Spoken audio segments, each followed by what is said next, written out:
El Ciudadano Entrevista se va a dar un enorme placer, va a charlar con Ángela Gentile, ella es jefa de epidemiología del Hospital Gutiérrez y pertenece al grupo de expertos que asesoran al presidente de la Nación, Alberto Fernández. Ángela, muchas gracias por esta comunicación. Muchas gracias, un saludo para todos.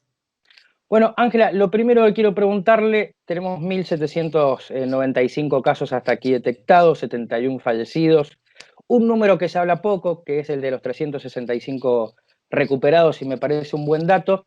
Y lo que quiero preguntarle es si con esto realmente hemos aplanado la curva o es que estamos testeando poco. No, la curva la tenemos que se está aplanando claramente, porque nosotros, comparándonos a nosotros mismos, si la curva estuviera en descontrol, estaríamos duplicando el número de casos cada 2 a 3 días, y usted ve que es un número constante. Los testeos están aumentando. De hecho, están aproximadamente en el 13% de positividad. Es un buen número ahora, comparado con lo que teníamos antes. Y por otra parte, uno también ve en forma indirecta que no estamos internando más, tampoco estamos llenando las camas de terapia intensiva. Es decir, hay indicadores directos e indirectos. El directo sería que mejoramos los testeos, aunque falta más todavía, y por otra parte, que nuestros datos nos hablan que el número de casos no han aumentado abruptamente. E indirecto, porque tenemos camas libres de terapia, camas libres de internación, y eso también es un dato no menor para tener en cuenta. Claro que sí, y bastante tranquilizador. Por supuesto que esto debe tener como consecuencia, uno imagina, esta cuarentena, que aparentemente se va a prolongar.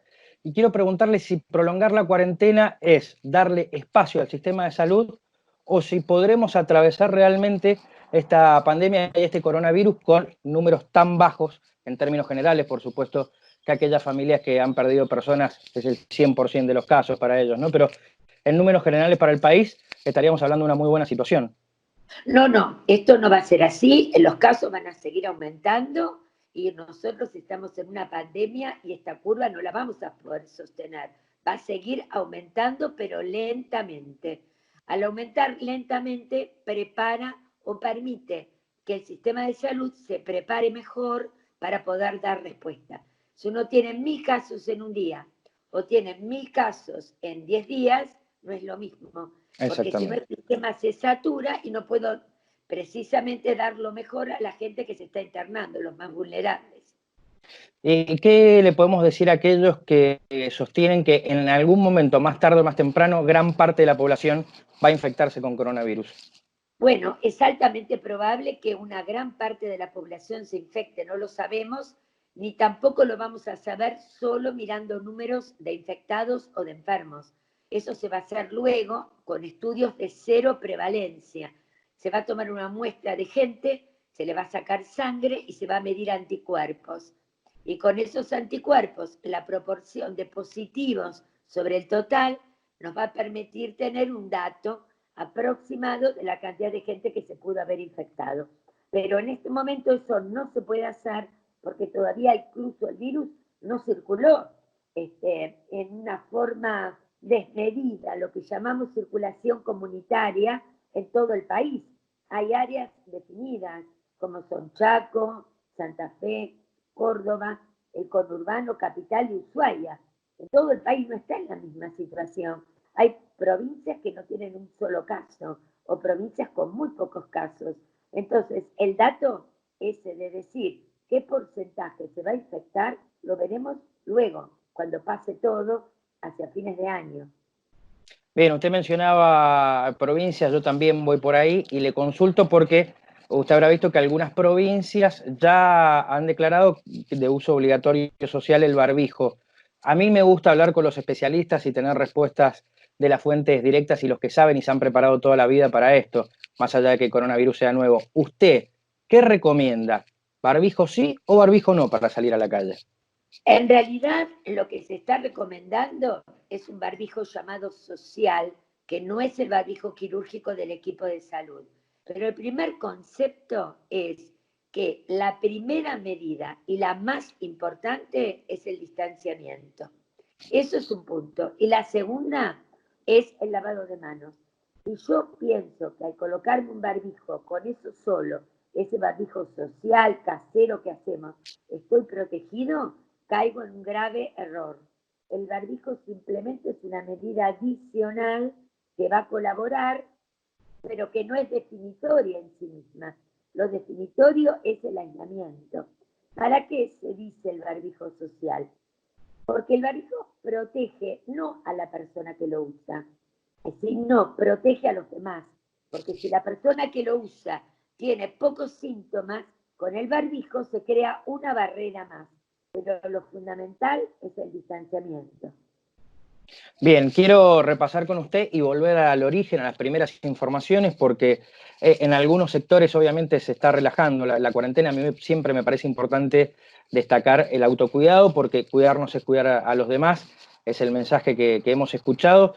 ¿Cuándo uno debería llamar a un efector de salud o a los 0800 o algunos números especiales que se han puesto para esta parte de la pandemia de coronavirus?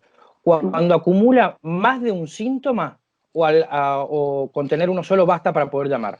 No, en este momento la definición de caso para la comunidad es fiebre y tos, o fiebre y dolor de garganta, o fiebre y dificultad respiratoria, o haber estado en contacto con una persona que sea COVID positivo.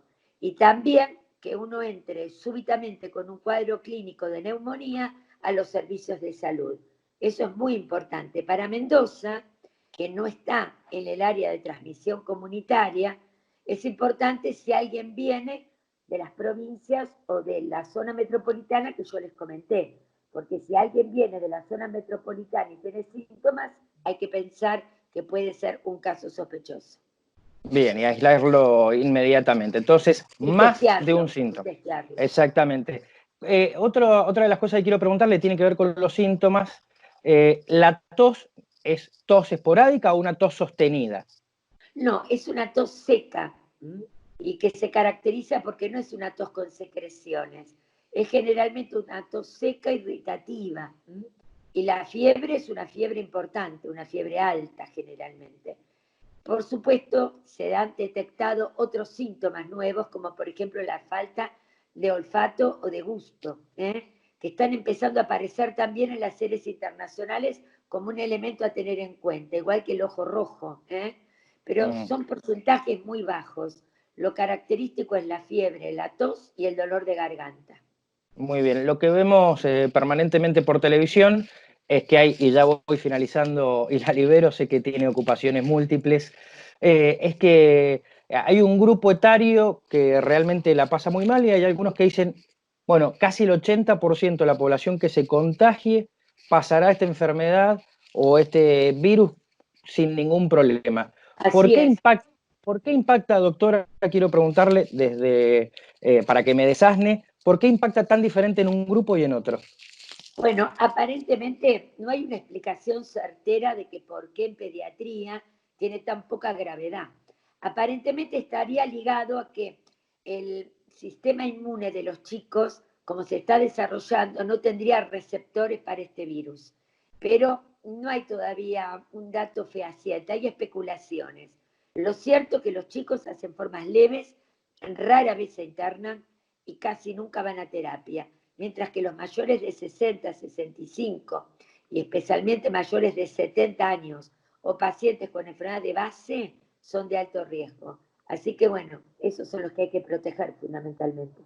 Bueno, claro que sí. ¿Qué le han recomendado al presidente las últimas horas? ¿Seguir con la cuarentena? ¿Hasta No, cuándo? hay que reunirse todavía y ver algunos aspectos, pero la idea es continuar, sobre todo porque en el área metropolitana está el 70% de los casos y a veces se ha aflojado la cuarentena. ¿Se acuerda lo que pasó con los bancos? No es un buen momento para levantar la cuarentena, pero quizás en el resto del país se pueda tener una mirada un poco más diferenciada e ir liberando actividades como por etapas, ¿no es cierto? Esto es un tema que va a haber que discutirlo. Y que se puede volver a encuarentenar, ¿no? Digo, como ha pasado en otros países. Exactamente, si las cosas andan mal, volvemos para atrás. porque lo más importante es que no tener situaciones fuera de control como países que vimos, ¿no? No queremos llegar a esa situación. Vamos a tener aumento de casos, pero que sea controlado. Bien, y que eso quede claro, que no cunda el pánico, pero lo lógico es que haya más aumento de casos. Aumento de casos va a haber seguro, porque estamos en una pandemia, pero controlado, que eso es lo que buscamos fundamentalmente. Doctora Ángela Gentile, ha sido un enorme placer charlar con usted. Todavía no son las 9 de la noche, pero yo la voy a aplaudir ahora, como hago con todos los médicos y los Muchas que ponen gracias. el pecho todos los días al trabajo y que nos cuidan a los Muchas demás. gracias y un saludo. Muchas gracias a usted y un saludo para todos. Un abrazo grande, doctora. Un abrazo.